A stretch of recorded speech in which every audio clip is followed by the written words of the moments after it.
Hello, kumusta? Magandang araw. Magandang araw po sa ating lahat. Kumusta po kayo? Sana ay nasa mabuti tayong kalagayan lahat, guys. Sana po'y lahat ng apektado ni Odette ay medyo dahan-dahan nang nakakabangon, no? So, ngayon dito sa amin, medyo nakakaluwag-luwag na konti, no? Mabalik na po yung signal. So, kaya naka-daily vlog na tayo, guys. So, kaso wala pang kuryente, no? Motor pa rin ginamit natin. Yung motor natin ginawa natin ng generator, kinabitan lang natin ng inverter. So ngayon po, itong ibabahagi ko sa inyo, mga treasure signs, no? Itong history nga pala nitong lugar na to, kasama to doon sa area na kinampuhan ng Hapon, no? So yung napakalumang kalsada is nandyan, palibot yan. So napanood niyo na siguro yun, yung mga nakaraan kong videos, no? Yung kalsada ng Hapon. So ngayon ibabahagi ko sa inyo, guys. Ito mahirap to i-locate. So ang i-locate natin dito is bunganga ng isang tunnel, no? Tunneling, possible opening, no? Kasi napakahirap to, guys, kasi napakaraming sign pero pointing to one direction, no? Nagpapasahan po sila ng sign, pero nasa ibabaw nito sa mga sign na meron po mga iniwan na mga giveaways. So before that, shoutout po muna sa ating mga avid viewers, guys, na wala pong sawang nakasubaybay at nakasuporta sa atin, sa ating channel, no? Okay. So manood po kayo, guys, kasi medyo mahirap tong gagawin natin. Medyo mahirap po ito kasi napakaraming sign. Una, dito tayo sa bandang ibabaw. So una pong makikita natin is itong sign ng isang arrow. Yan. Sign ng isang arrow, talagang ginawa, sinadya siyang gawin, tapos may parang halo sa ilalim, no? So pointing siya dito, tapos counter siya doon sa butas na yan, itong bato na to, no? Tsaka ito, meron ding napakagandang butas, oh. Pointing yan papunta doon. Mamaya susundan natin yan, guys, itong arrow na to, itong butas na to, pointing. Tapos ito naman, no, itong sign na to, tingnan nyo, yan, counter yan doon sa arrow na yan, guys, no? Tapos ito, cottage, oh. Cottage yan, no? Tapos pagdating dito sa baba, ito ay napakagandang sign. Ito, malaki, napakalaki, opening siya. So hahanapin natin tong opening na to, no? Kasi yung mga sign na makikita natin dito nagtuturuan, no? May isa lang na giveaways yung binigay. Okay, guys, oh, yun yung sign na yan. So again, after ko itong basahin, paikutan natin ang ating gamit kung tama ba yung ginagawa natin, no? So galing dun sa sign na yon, papunta dito. So at saka yung mga sign na to, may mga pinapahawatig rin, mga counter sign. So ito papuntang east, tingnan nyo, guys, oh, letter C. Tapos nandun yung counter sign ng butas na yon, no? Ang ganda ng paggagawa, no? Tingnan nyo, half moon facing east. Half moon siya na naka facing east. So ang galing. So ngayon, itong susundan natin tong sign na yan. Yan, oh. Yan yung napaka perfect hole, napakaganda ng paggabutas, talagang sinadyang gawin, no? So harap siya dito, marami tayong makikitang counter sign dito, guys. Sundan nyo lang ako, guys, para makita natin yung mga possible na hinahanap natin, no? Tingnan nyo, guys, oh. Ito po ay isang directional arrow, cutted siya. Yan, oh. Talagang sinadya siyang i-cutting, guys. No, halatang halata po yung ginamit nila, oh. Bayoneta. Tapos dito may butas. Ang distance niya ay eksakto 3 inches 3 inches. So ibig sabihin yan ay ang distance niya ay 3 meters kung i-convert natin 2 meters, no? Pag galing dito sa counter sign na to, tatamaan yang sign na yan. Titingnan natin, heart siya guys, nakatid, no? Heart siya nakatid. Tapos may butas dito sa gilid niya. Butas. So at saka ito rin, ito po ay man-made, hindi ito nature. Yan, talagang halatang cutted, no? So ibig sabihin yan, naka-stair siya, nakahagdan ito. So papunta yan doon. So susundan natin yung mga tinuturo ng mga directions na ito guys, papunta doon sa possible na hinahanap natin. Dito merong mga sign na na makikita natin, pero kukunti lang yung legit. Talagang tawag nito, dinumihan ng dinumihan. Ito po ay mga sign guys, no?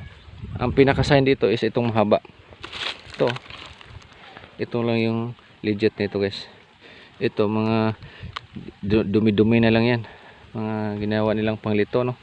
Itong sign na to, directional yan, papunta dyan sa banda na yan. So mamaya pakita natin doon yung sign ng opening, no? So galing tayo doon sa mga counter sign nya, papunta tayong southeast po itong direction na to guys. So galing dito, diyan sa hiwa na yan, meron din hiwa dito guys, yan, no? Talagang hiwa na hiwa.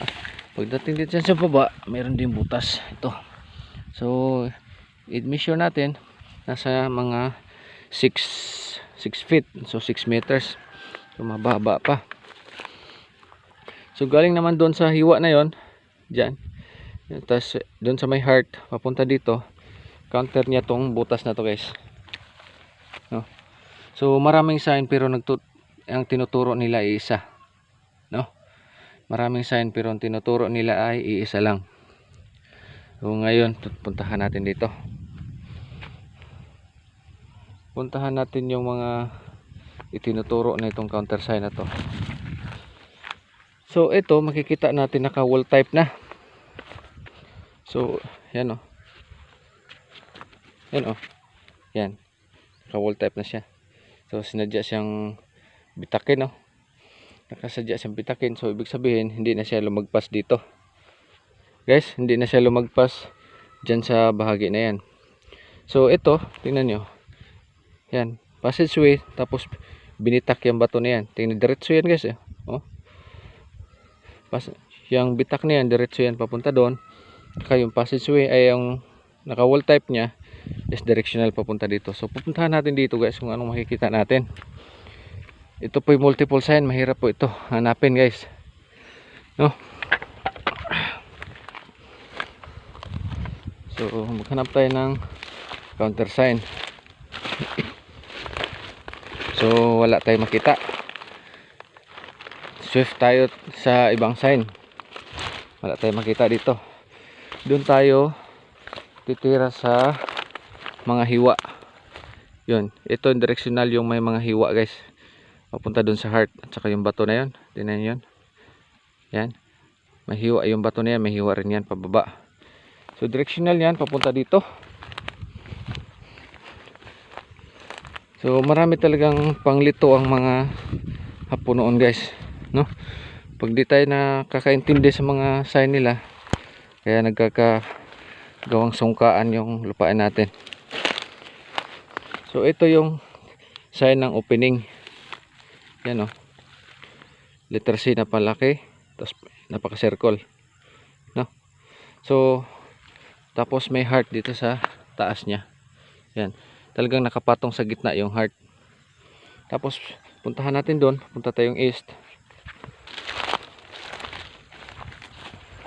Meron din siyang mga counter sign guys, na mga hiwa-hiwa.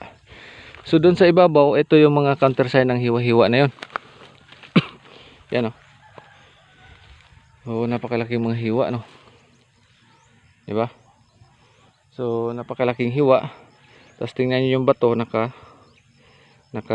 directional siya. Yung hugis na dyan is parang naka directional papunta dito sa bato na to. Naka fix tong bato na to, guys. Oh, papunta dito sa ating subject, no? Ito napakagandang sign, no? Yan. Yes, sign po yan ng opening. So ang itsura ng lugar, terrain, naka-elevated siya, parang bundok siya. Ito nasa parang paanan niya, no?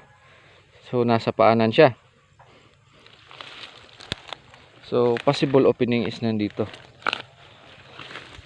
no? Yung mga, tingnan nyo yung mga sign, guys, oh. Talagang sinadyang gawin, oh. Diba? Klaro ba? Yan, oh. Ayan. Talagang sinadyang gawin. Punta dito sa heart na to. Tapos yung heart talagang nakapatong. Bitabi po. Something is parang doubtful ako na itong bato na to. No? Napakagandang sign, guys. Yan, oh. Yan. No, ito yung mga bihira lang na sign. So ngayon po i-detect natin. Gamitan po natin ng ating gamit kung saan po talaga yung tinuturo, yung mga possible na inilibing dito sa bahaging ito. So ngayon dito tayo sa opening harap tayong north.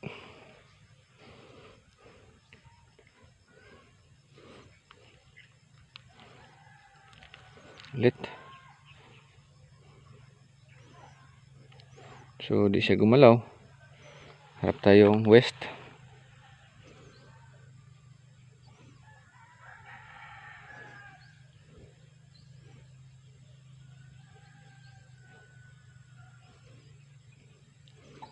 So dito yung turo niya.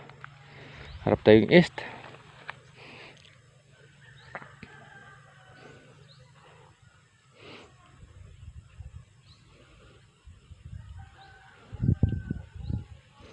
So dito pa rin yung turo niya, guys.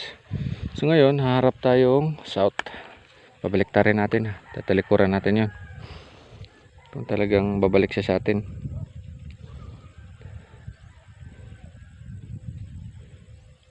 So talagang dito siya sa atin nakapoint. So, ngayon titingnan, pasadaan natin dito ang bahaging ito, kasi dito lahat na direction tinuturo niya, no?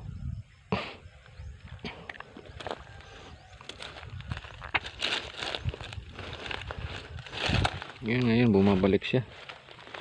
So itong bato na to parang yung opening niya may iniwan talaga. Oh, itong bato na to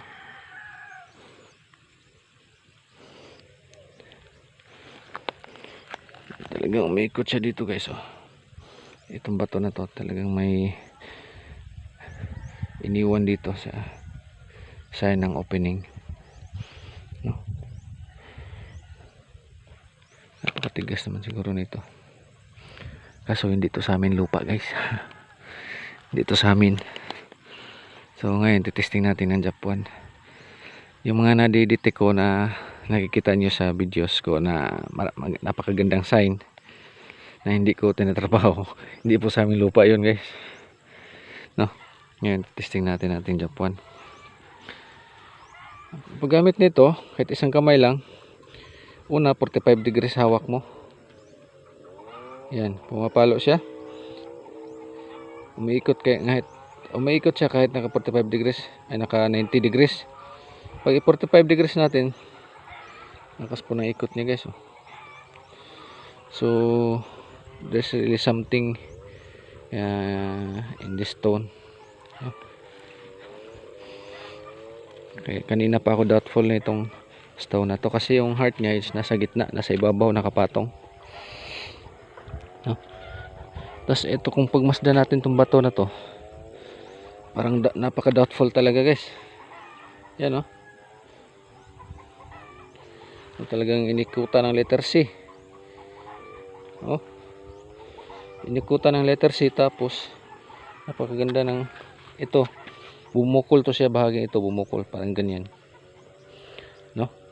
Tapos lakas ng detection niya guys, oh.